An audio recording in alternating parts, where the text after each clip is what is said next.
प्यारे बच्चों, मैंने पहला वीडियो आपको भेज दिया है आज के लेक्चर 1 का, जो कि था इलेक्ट्रिक करंट। अब मैं सेकंड वीडियो ये बेटे भेज रहा हूँ, है ना। तो इस पर मैंने लेक्चर 2 लिख दिया है और डेट आज की डली हुई है। और जो टॉपिक है वो है बच्चों ओम्स लॉ। टॉपिक का नाम है ओम्स लॉ। पहले एक बार सुन लो, फिर मैं लिख रहा हूँ बेटा इसे। देखो, लॉ ये है कि अगर हम किसी भी चीज़ की फिजिकल कंडीशंस को चेंज नहीं करें। फिजिकल कंडीशन समझ रहे हो? जैसे टेम्परेचर चेंज ना करें, लेंथ चेंज ना करें, यानी कि जो भी फिजिकल कंडीशंस हैं, टेम्परेचर, प्रेशर, वॉल्यूम, लेंथ, ये सब चीज़ें अगर चेंज ना करें और फिर क्या करें भाई, उस वायर पर, उस कंडक्टर पर एक पोटेंशियल डिफरेंस अप्लाई करें। पोटेंशियल डिफरेंस यानी एक बैटरी लगा दें जिसका कोई वोल्टेज हो, उसे पोटेंशियल डिफरेंस कहा गया है। तो जितना ज़्यादा बड़ा हम वोल्टेज लगाएंगे, करंट भी उतनी ही ज़्यादा चलेगी। यानी जितना बड़ा पोटेंशियल डिफरेंस होगा, उतनी ही ज़्यादा बहने वाली करंट भी होगी। तो एक बार मैं बोल दे रहा हूँ, ध्यान से सुनो। If the physical conditions remains unchanged, then the potential difference applied across the ends of a conductor is directly proportional to the current flowing through the conductor।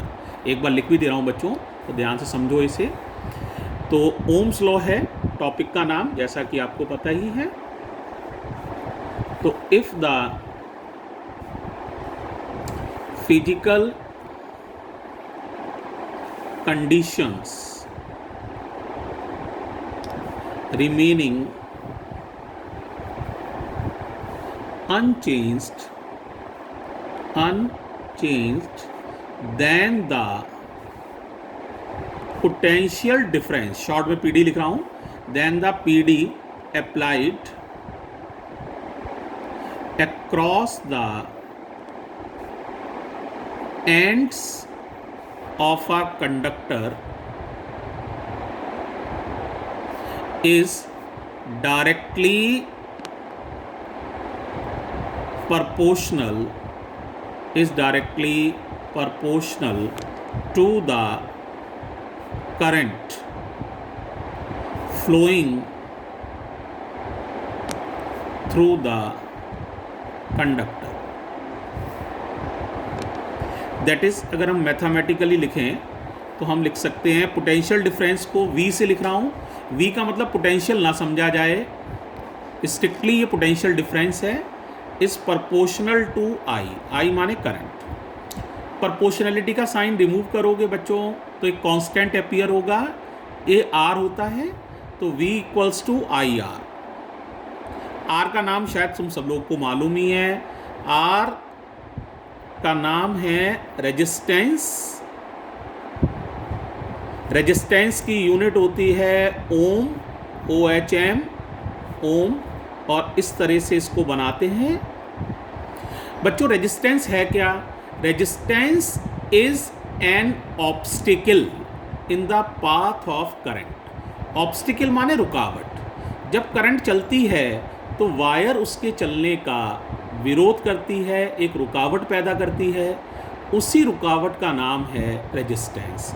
तो रेजिस्टेंस को एक लाइन में बोल देते हैं, resistance is a kind of obstacle in the path of current. अगर बच्चों यहाँ से R को डिफाइन करें तो R हो जाएगा V/I, और यूनिट तो आपको याद ही है R की, ओम है। अगर 1 ओम को डिफाइन करें, कि 1 ओम की डेफिनेशन लिखें, डेफिनेशन ऑफ 1 ओम बड़ी आसानी से समझ सकते हो बेटे। V की वैल्यू ले लो 1 वोल्ट, पोटेंशियल डिफरेंस 1 वोल्ट है। I की वैल्यू ले लो 1 ampere, current flowing through the wire is 1 ampere. तो R हो जाएगा प्यारे बच्चों 1/1, दैट इज 1 ओम। अब डिफाइन कर लो, बड़ी आसानी से डिफाइन कर सकते हो। If 1 volt of PD, if 1 volt of PD, 1 volt of PD, PD समझ रहे हो ना, potential difference, is applied across the ends of a conductor and current flowing through conductor is 1 ampere, then resistance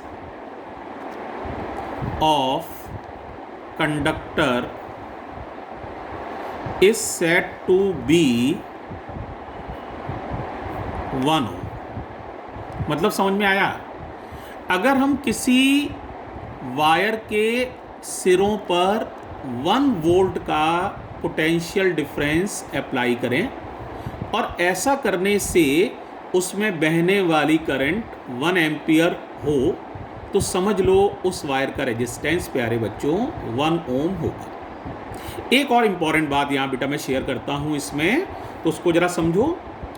जो conductors होते हैं, जो wires हैं, conductors हैं, ये भी 2 तरह के हो सकते हैं।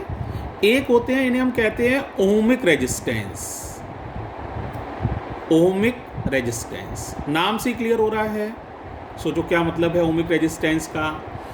वो रेजिस्टेंस जो ओम्स लॉ को ओबे करते हैं, वो ओमिक रेजिस्टेंस कहलाते हैं। The resistance which obeys the ohm's law, मैं शॉर्ट में लिख दे रहा हूं, ओबेज द ओम्स लॉ।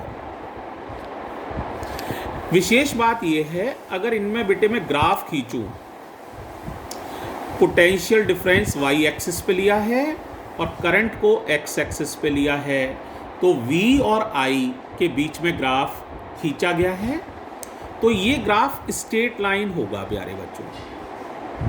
और अगर मैं इस ग्राफ की स्लोप निकाल दूं, स्लोप समझते हो, tan थीटा जिसे हम कहते हैं स्लोप, तो आप समझो स्लोप जो होगी बेटे, अगर इस पॉइंट का नाम A डाल दिया है, इसका B, इसका C, तो tan थीटा हो जाएगा perpendicular upon base, that is AB upon BC।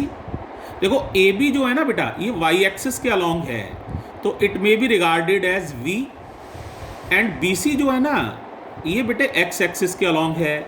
x axis पे करंट लिया तुमने I, तो ये V अपॉन I हो गया। सोचो V अपॉन I क्या हो जाएगा बेटा, V अपॉन I हो जाएगा रेजिस्टेंस। यानी इस ग्राफ की जो स्लोप होगी, slope of graph, that will give you resistance of wire, that will give you resistance of wire. इसके एग्जाम्पल्स हैं सारे मेटेलिक जो वायर्स होते हैं, वो इसके एग्जाम्पल्स हैं मेटेलिक वायर्स। तो ज़्यादातर मेटेलिक वायर्स काफ़ी हद तक ओम्स लॉ को ओबे करते हैं। तो एग्जाम्पल जो हैं मेटेलिक वायर्स हो सकते हैं, like copper wire, aluminium wire, gold wire, silver wire etcetera. ठीक है, शॉर्ट में मेटेलिक वायर्स मैंने लिख दिया है। दूसरे होते हैं बच्चों नॉन ओमिक रेजिस्टेंस।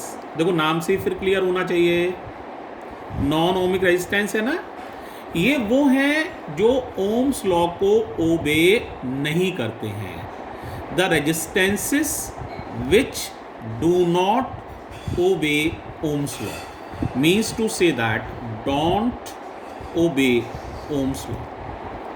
पहचान समझो, अगर इनके लिए V और I के बीच में ग्राफ खींचोगे, बहुत केयरफुली सुनो, अगर इनके लिए V और I के बीच में ग्राफ खींचोगे तो वो स्ट्रेट लाइन नहीं होगा, that will be not a straight line, straight line नहीं होगा।